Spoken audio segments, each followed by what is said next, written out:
Just example మాత్రమే చెప్పుకోవచ్చు. ఈ నెల 7న సివిల్ మాక్ డ్రిల్ నిర్వహించాలంటూ ఆదేశించింది కేంద్రం. పాక్ నుంచి వైమానిక దాడులు జరిగితే ఎలా తప్పించుకోవాలో జనాలకు అవగాహన కల్పించాలంటూ డైరెక్షన్స్ పంపించింది. ఈ నెల 7లోపే పాక్ పై భారత్ దాడి చేయబోతోందా అనే ప్రశ్న తలెత్తుతోంది. ఆసక్తికరంగా మారింది ప్రధాని మోదీ రాహుల్ గాంధీ భేటీకి సంబంధించి. దానికి సంబంధించి కూడా మరి కాసేపట్లో వెళ్లే ప్రయత్నం చేస్తున్నాం. ఇటు ప్రధాని మోదీతో రాహుల్ గాంధీ భేటీ కావడం కీలక పరిణామం కింద చెప్పుకోవాలి. ఎందుకంటే ఇద్దరు కూడా ఉప్పు నిప్పు పార్లమెంట్లో ఇద్దరికిద్దరు ఎదురుపడ్డారంటే ఉప్పు నిప్పే. ఇలాంటి ఉప్పు నిప్పు ఒక చోట కలిసాయంటే అర్థం ఏంటి? దేశ సమగ్రతకు సంబంధించి, దేశ ఐక్యతకు సంబంధించి, దేశ భద్రతకు సంబంధించి, దేశ పరిరక్షణకు సంబంధించి, దేశం సంసిద్ధతకు సంబంధించి అందరి గలం ఒక్కటే. పాక్ పీచమనచడమే ఈరోజు భారత లక్ష్యం. భారత్ ఒకటే పెట్టుకుంది, పాకిస్తాన్కి ఈరోజు దెబ్బ కొడితే కనిపించాలా, మొత్తం తాతలు ముత్తాతలు కనిపించాలి. ఈ నేపథ్యంలోనే పాకిస్తాన్కు గట్టి సమాధానం చెప్పేందుకు భారత్ సిద్ధమవుతుంది. ఈ నేపథ్యంలోనే ఇటు భారత ప్రధాని నరేంద్ర మోదీ అలాగే ప్రతిపక్ష నేత రాహుల్ గాంధీ ఈ భేటీకి సంబంధించి ప్రాధాన్యత చేకూరింది. కొద్దిసేపటి క్రితం వరకు కూడా డిఫెన్స్ అధికారులతో అలాగే రక్షణ శాఖ అధికారులతో ప్రధాని మోదీ భేటీ జరిగింది. ఇప్పుడు కొద్దిసేపటి క్రితం రాహుల్ గాంధీకి సంబంధించి రాహుల్ గాంధీ భేటీకి సంబంధించి కూడా ప్రస్తుతం ఆ కీలక భేటీ కింద చెప్పుకుంటున్న పరిస్థితి, ఆ కీలక భేటీలో కూడా కొన్ని కీలక పరిణామాలకు సంబంధించి మాట్లాడుకుంటున్న పరిస్థితి ఉంది. ఇటువంటి నేపథ్యంలోని రాహుల్ గాంధీ అలాగే ప్రధాని మోదీకి సంబంధించి భేటీ కీలక పరిణామం కింద చెప్పుకోవాలి. ఏం జరిగే అవకాశం ఉంది ఇవన్నీ కూడా మాట్లాడుకునే ప్రయత్నం చేద్దాం. ఇప్పుడు భారత్ కీలక నిర్ణయం తీసుకుంది. 7వ తారీఖున అన్ని రాష్ట్ర ప్రభుత్వాలు కూడా మాక్ డ్రిల్ నిర్వహించాలంటూ చెప్పడం, అలాగే ఎయిర్ రైడ్ సైరన్ ని మోగించాలంటూ వాటిని సిద్ధం చేయాలంటూ చెప్పడం, దాంతోపాటు సంసిద్ధత వ్యక్తం చేయడం, ఇవన్నీ చూస్తుంటే ఏం జరిగే అవకాశం ఉంది? మరి ఇలాంటి వాటి మీద ఏం జరిగే అవకాశం తెలుసుకుంటే ఎవరిని మనం తీసుకురావాలి? ఇటు సెక్యూరిటీకి సంబంధించి కీలకమైన విభాగాధిపతిగా చెప్పుకునే Ajit Doval, national security advisor Ajit Doval కి సంబంధించి ఏం చేయబోతున్నారు, ఎటువంటి వ్యూహంతో వెళ్ళబోతున్నారు, ఎట్ ద సేమ్ టైం మన త్రివిధ దళాలు ఏ వ్యూహంతో వెళ్ళబోతున్నాయి, ఇవన్నీ కూడా మాట్లాడుకునే ప్రయత్నం చేద్దాం. మనతో పాటు national security advisor Ajit Doval, ఆయన దగ్గర రీసెర్చ్ అసోసియేట్ గా పనిచేశారు కౌంటర్ టెర్రరిజంలో. Research associate national security advisor Ajit Doval దగ్గర రీసెర్చ్ అసోసియేట్ కౌంటర్ టెర్రరిజం మీద వర్క్ చేశారు. దాంతోపాటు ఇప్పుడు UGC chairman national security studies కి సంబంధించి ఉన్నారు. డిఫెన్స్ ఎక్స్పర్ట్ గా తన అనుభవాన్ని కావచ్చు, అట్ ద సేమ్ టైం తన వ్యూని కావచ్చు చెబుతున్న డాక్టర్ రమేష్ కన్నెగంటి మనతో పాటు స్టూడియోలో ఉన్నారు. ఒకసారి అందరికీ వెళ్ళే ప్రయత్నం చేస్తున్నాను. ప్రస్తుతం ఈ యుద్ధ పరిణామంగా చెప్పుకుంటే పరిస్థితుల్లో వీటిని ఎలా చూడాలి, కేంద్ర ప్రభుత్వం జారీ చేసిన ఆ డైరెక్షన్స్ ని ఎలా చూడాలి తెలుసుకునే ప్రయత్నం చేద్దాం. రమేష్ కన్నెగంటి మనతో పాటు స్టూడియోలో జాయిన్ అవుతున్నారు. రమేష్ కన్నెగంటి గారు, నమస్తే. Doctor Ramesh Kanneganti, welcome to RTV అండి. ఈ రోజు కొద్దిసేపటి క్రితం కేంద్ర ప్రభుత్వం కొన్ని కీలకమైన డైరెక్షన్స్ ఇచ్చింది స్టేట్స్ కి సంబంధించి, మరి ముఖ్యంగా మాక్ డ్రిల్ నిర్వహించాలంటూ. అంటే ఏంటి ఈ మాక్ డ్రిల్ ఎలా చూడాలి, మాక్ డ్రిల్ నిర్వహించడం ఏంటి? గతంలో ఎప్పుడు ఏ యుద్ధ సందర్భంలో కూడా చూసిన దాఖలా లేవంటూ నేను మాట్లాడినప్పుడు డిఫెన్స్ ఎక్స్పర్ట్ కొత్త. అవును, ఏంటిది అంటే దీన్ని ఎలా చూడాలి? యుద్ధానికి సిద్ధం కింద చూడాలా, లేకపోతే జస్ట్ ఒక మాక్ డ్రిల్ కింద కదా చూడాలి? ఎట్లా చూడాలి ఇది? నేను లాస్ట్ టైం కూడా చెప్పాను సచిన్ గారు, this is the time where we have to come together as a country. Exactly. మన మువ్వెన్నెల మన త్రివర్ణ పతాకం రెపరెపలాడుతూ ఉండాలి అంటే we have to come. Hour agenda is only one. ఒక్కసారి ఆ త్రివర్ణ పతాకాన్ని చూస్తూ ఉంటే ఎందుకు తెలియని ఒక ఎమోషన్ వస్తుంది. ఒక్కసారి ఐ రిక్వెస్ట్ యూ, ఒక్కసారి అలాగే ఆ త్రివర్ణ పతాకాన్ని పట్టుకోండి. ఒక్కసారి మీరు అందరూ గలమెత్తే ప్రయత్నం చేయండి. జై బోలో భారత్ మాతాకి జై, జై బోలో భారత్ మాతాకి జై హింద్, జై హింద్, జై హింద్. రైట్, ఒక్కసారిగా అందరూ కూడా ఒకటే మాట, అందరిది ఒకటే మాట, ఈసారి పాకిస్తాన్కి పగిలిపోద్ది. ఇది నా మాట కాదు రమేష్ గారు. కొద్ది గంటల క్రితం మన రక్షణ శాఖ మంత్రి రాజ్నాథ్ సింగ్ చెప్పుకొచ్చారు. ఒక్కసారి రెస్పెక్ట్ గా దాన్ని కింద పెట్టబెడుతున్నారు. ఓకే, రక్షణ శాఖ మంత్రి రాజ్నాథ్ సింగ్ ఒకటే అన్నారు, పాకిస్తాన్కి మూతోడ్, మన తెలుగులో చెప్పాలంటే ముఖం పగిలిపోయే జవాబు ఇస్తానంటూ ఆయన చెప్పుకొచ్చారు. ఈ పరిణామం దాని కింద చూడాలా? ఒకసారి ఎందుకంటే మీరు national security advisor Ajit Doval దగ్గర పనిచేసిన అనుభవం మీకుంది. సో ఎలా చూస్తారు ఈ ఘటనకి సంబంధించి? Sir, this is the time we have to come together as one nation, one జెండా and one agenda with planning preparation and perspiration అంటే చెమట చిందించి ఒక ఇన్స్పిరేషన్తో మన శత్రువుని ఎదుర్కోవాల్సిన సమయం ఆసన్నమైంది. ముఖ్యంగా చెప్పాలంటే ఇది 2వ స్వతంత్ర సమరాంగణంగా మీరు భావించండి. This is India second freedom struggle, freedom from terrorism. Humanism గెలవాలి, మానవతావాదం గెలవాలి.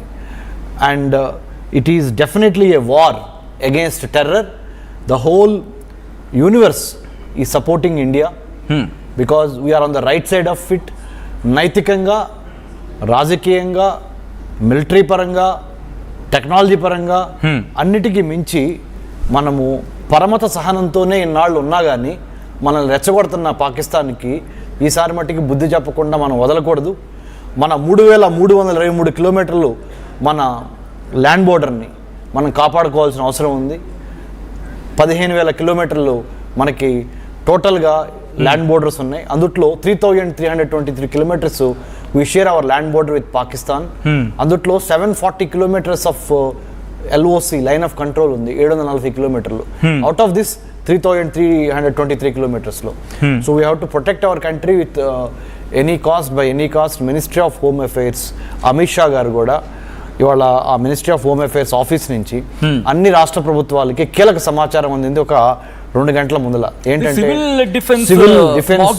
సివిల్ డిఫెన్స్ మాక్ డ్రిల్ అంటే ముఖ్యంగా యుద్ధానికి సంబంధించి ఇది ఒక టీజర్. ఓకే, ఎట్టి పరిస్థితుల్లోనూ యుద్ధం వచ్చినప్పుడు మన ప్రాణాలని, మన ఆస్తుల్ని, మన చిన్నపిల్లల్ని, వృద్ధుల్ని, మహిళల్ని ఎలా కాపాడుకోవాలి, అన్నిటికీ మించి యుద్ధం జరుగుతున్నప్పుడు మన వైటల్ ఇన్స్టలేషన్స్ అంటారు, మన పోర్ట్లు కానీ, మన ఎయిర్పోర్ట్లు కానీ, మన రాకెట్ లాంచింగ్ సెంటర్స్ కానీ, లేకపోతే మన రైల్వే వ్యవస్థ, ట్రాన్స్పోర్టేషన్ వ్యవస్థ, లాజిస్టిక్స్, వీటన్నిటిని కాపాడుకొని ఏ విధంగా ఎయిర్ రైడ్స్ జరగవచ్చు అంటే ఆకాశంలో నుంచి మరి శత్రు దేశాలు ఏమన్నా మరి పైనుంచి ఏరియల్ బాంబింగ్ చేసినప్పుడు హౌ టు ప్రొటెక్ట్ అనేది. తర్వాత ఇజ్రాయెల్ దేశంలో అయితే బంకర్స్ ఉంటాయి. ప్రతి బిల్డింగ్కి ఆ బిల్డింగ్ కింద ఒక బంకర్ ఉంటుంది లోపల. ఆ బంకర్లో తలదాచుకోవటం, తర్వాత chemical, biological, radiological, nuclear weapons ఏమన్నా వాడితే యుద్ధంలో anything can happen in a war. యుద్ధంలో ఏదైనా జరగవచ్చు. సో ఒక కెమికల్, ఒక బయలాజికల్, ఒక రేడియలాజికల్ ఇలాంటి విషయాల మీద ఏదన్నా బాంబులు వేయటం కానీ మన మీద కానీ అట్లాంటి జరిగినప్పుడు మనం ఏ విధంగా కాపాడుకోవాలి అనే ఒక అవగాహన, ఒక ప్రిపేర్డ్నెస్, ఒక ప్లానింగ్. ముఖ్యంగా ఇలాంటి సమయాల్లో దేశం మొత్తం ఒక తాటి మీద నిలబడి ఒకరికొకరు సహాయం చేసుకుంటా మనము ఆ యుద్ధానికి సన్నద్ధం కావాలి అనే సమర శంఖం ఆల్రెడీ పూరించారు. So we have to come together as a country, protect our country from all the air space, మన naval sea space, cyber space, అన్నిటికి మించి ల్యాండ్ బోర్డర్ స్పేస్, ప్రతిదానికి సైబర్ అటాక్ చేస్తోంది, సైబర్ దాడులకు పాకిస్తాన్ దిగుతోంది. ఆల్రెడీ యుద్ధాన్ని పూరించింది, యుద్ధ శంకారావాన్ని ఆల్రెడీ మోగించింది, ఆల్రెడీ అక్కడ సైరన్లు ఏర్పాటు చేసుకున్నారు. ఇప్పటికే సైబర్ అటాక్ చేస్తుందని చెప్పి తెలుస్తోంది. నిజంగా జరుగుతోందా? ఒకవేళ ఆ ఇనిషియేషన్ చేస్తే మన భారత్ సైబర్ దాడి ఎలా ఉండే అవకాశం ఉంటుంది? మనకి కంప్యూటర్ ఎమర్జెన్సీ రెస్పాన్స్ టీమ్ అని ఉంటుంది, సెట్టిన్ అంటారు, CERTIN, సెట్టిన్. మనకి తెలియకుండానే ప్రతిరోజు కొన్ని వందల సైబర్ దాడులు జరుగుతూ ఉంటాయి అంతర్జాలం ద్వారా.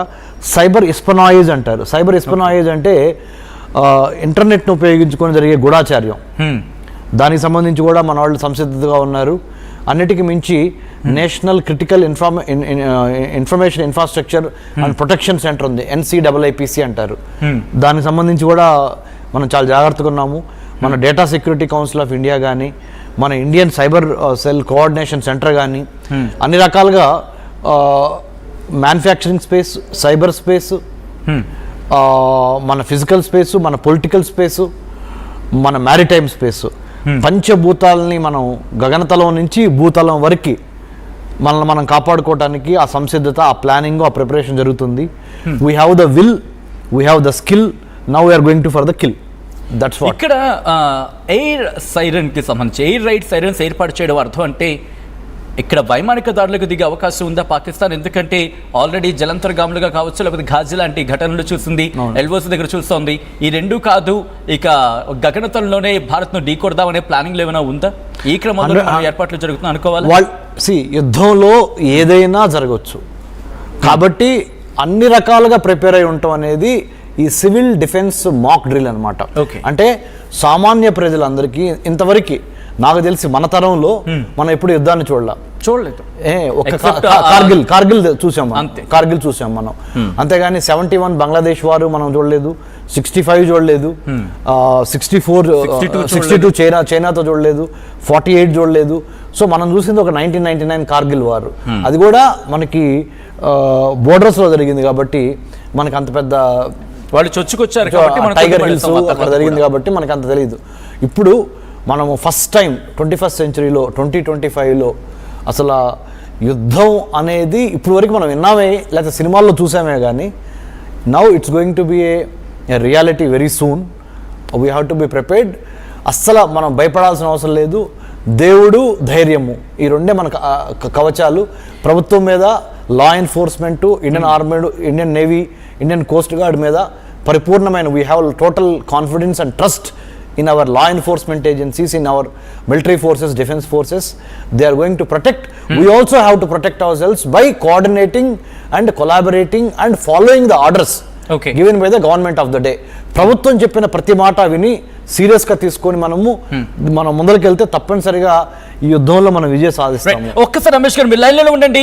కీలకమైన డెవలప్మెంట్ చోటు చేసుకుంది. ప్రధాని మోదీతో రాహుల్ గాంధీ భేటీకి సంబంధించిన అవార్డ్ బ్రేకింగ్ మీరు చూస్తున్నారు. కొద్దిసేపటి క్రితం ఈ రోజు బ్యాక్ టు బ్యాక్ ఉదయం రక్షణ శాఖ అధికారులతో ప్రధాని భేటీ అయ్యారు. ఆ తర్వాత ఎన్ఎస్సీ అజిత్ దోవల్ తో పాటు మరికొంతమంది రక్షణ శాఖ అధికారులతో పాటు కీలకమైన అధికారులతో భేటీ అయ్యారు. ఆ తర్వాత కొద్దిసేపటి క్రితం ప్రధాని మోదీ అలాగే ప్రధాన ప్రతిపక్ష నేత రాహుల్ గాంధీతో భేటీ కావడం ప్రస్తుతం ఇంట్రెస్టింగ్ గా